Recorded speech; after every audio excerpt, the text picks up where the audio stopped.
Good morning dear students, I welcome you on Shri BL Memorial Academy School care of online classes. This class for class 5th subject EVS chapter number 2 movement of families मतलब परिवारों का आना जाना।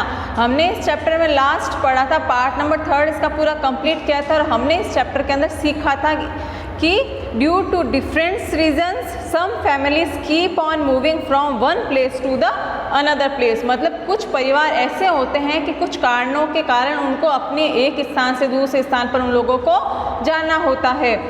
Second हमने पढ़ा we need to make new arrangements to get settled at a new place. हमको नई जगह पे जाने के लिए बहुत सारे प्रबंधन करने पड़ते हैं। अगर आप एक जगह से दूसरी जगह पे जाओगे तो आपको बहुत सारी प्रॉब्लम्स को फेस करना पड़ेगा। तो हमने इस चैप्टर के अंदर ये पढ़ा। अब अपन इसकी करते हैं एक्सरसाइज। एक्सरसाइज में फर्स्ट क्वेश्चन क्या कह रहा है, What reasons are mentioned in the chapter for people leaving their homes? ऐसे कौन से कारण हैं जिसके कारण परिवार एक स्थान से दूसरे स्थान पर चले जाते हैं। तो इसका आंसर देखिए, आप पेज नंबर निकालिए 18। आंसर है अकॉर्डिंग टू दिस चैप्टर मतलब इस पार्ट के अनुसार the reasons due to which people leave their homes are कि ये मुख्य कारण है कि लोग अपने घरों को छोड़कर दूसरे जगह पे चले जाते हैं। फर्स्ट है for getting proper jobs and education migrate to cities मतलब कि अच्छी नौकरी के लिए अच्छी उस शिक्षा के लिए वो एक जगह से दूसरी जगह सिटी चले जाते हैं। सेकंड है फैमिन ड्यू टू ड्राउट मतलब सूखा पड़ने की स्थिति में भी लोग अपने गांव को छोड़कर सिटी की तरफ चले जाते हैं, शहर की तरफ चले जाते हैं।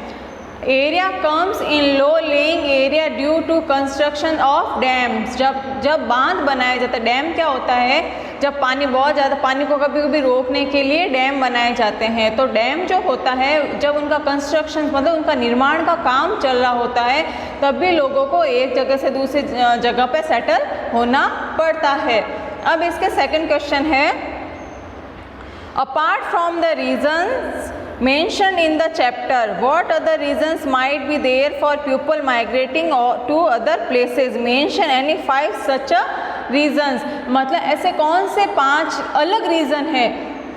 नौकरी के लिए हो गया, शिक्षा के लिए हो गया, सूखा पड़ जाता है या डैम कंस्ट्रक्शन मतलब डैम का निर्माण होता है बांध का तब लोग घर छोड़ते हैं। तो 5 इसके अलावा अदर ऐसे कौन से रीजंस है जिसके कारण वो एक स्थान से दूसरे स्थान पर जाते हैं। फर्स्ट है ड्यू टू मैरिज पर्पज़ मतलब कि जब उनको शादी करनी हो या कहीं शादी में जाना हो तो एक स्थान से दूसरे स्थान पर जाते हैं। सेकंड है रिलीजियस मतलब धार्मिक रूप से भी उनको कभी कभी अपने धर्म के लिए भी एक स्थान से दूसरे स्थान पर जाना पड़ता है।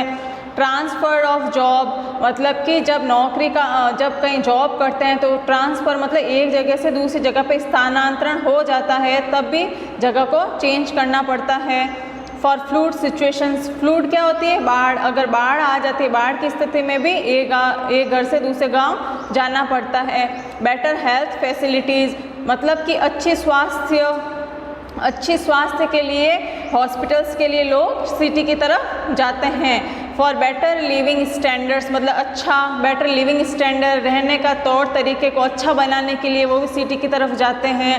प्रोटेक्शन फ्रॉम लैंडस्लाइड कभी कभी लैंड से भूसंकलन जब पृथ्वी पे भी कभी कभी कुछ धरती पे कुछ ऐसी आपदाएं आ जाती है उस वजह से भी लोग एक जगह से दूसरी जगह पे चले जाते, भूकंप वगैरह आते हैं तो लोग वहाँ रह थोड़ी सकते हैं। तो ऐसे 5 ऐसे रीजंस है जिसकी वजह से लोग एक जगह से दूसरी जगह पे जाते हैं।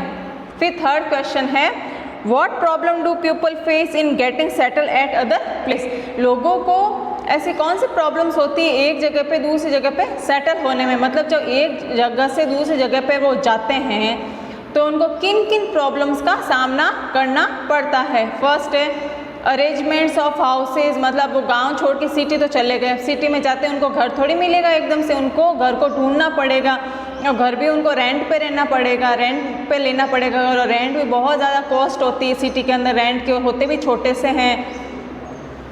सेकेंड है एजुकेशन, मतलब शिक्षा के लिए शिक्षा ढूंढना पड़ता है, अच्छा स्कूल कौन सा है, अच्छा कॉलेज कौन सा है, क्योंकि सिटी के अंदर तो बहुत सारे कॉलेज और स्कूल्स होते हैं, तो उनको भी ढूंढना पड़ता है कि हमको कौन सी कॉलेज में एडमिशन लेना है, हमकी कौन सी कॉलेज में, हमको कौन सी स्कूल में पढ़ना है। फूड, खाने के लिए भी देखना होता है।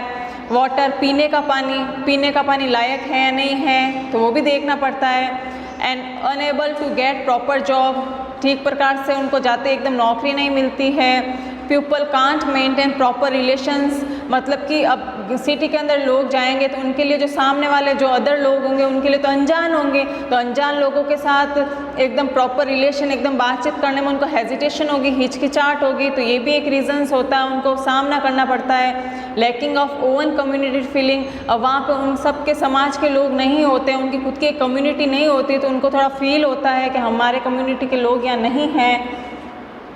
ये 7 रीजंस है।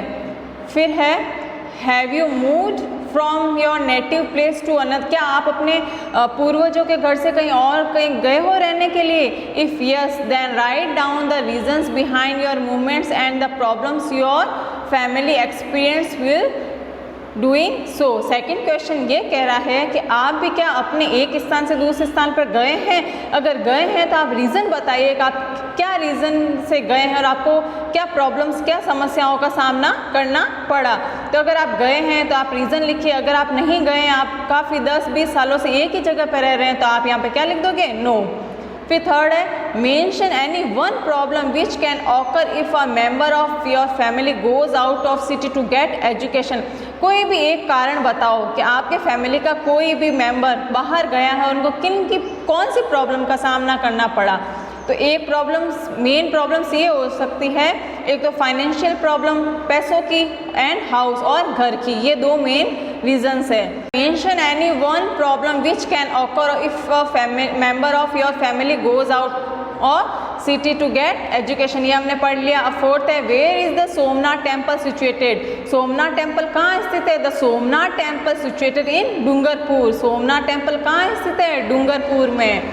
फिफ्थ है name a dam build in Gujarat state. अब ये मुझे आप फोर्थ में ये देखिए, डूंगरपुर क्या है? स्टेट है या डिस्ट्रिक्ट है? डूंगरपुर क्या है? डिस्ट्रिक्ट है। फिफ्थ है name a dam build in Gujarat state. Gujarat state के अंदर जो डैम बना है उसका क्या नेम है? उसका नेम है कडाना डैम इन गुजरात स्टेट। ये हमारा चैप्टर हो गया है कंप्लीट। अब नेक्स्ट क्लास के अंदर हम चैप्टर नंबर करेंगे 3rd। चैप्टर नंबर 3rd का क्या नेम है? उसका नेम है we are a bit different. तो हम chapter number 3rd next class के अंदर करेंगे। ये सारे क्वेश्चन आंसर आपको अपनी नोटबुक के अंदर करने हैं।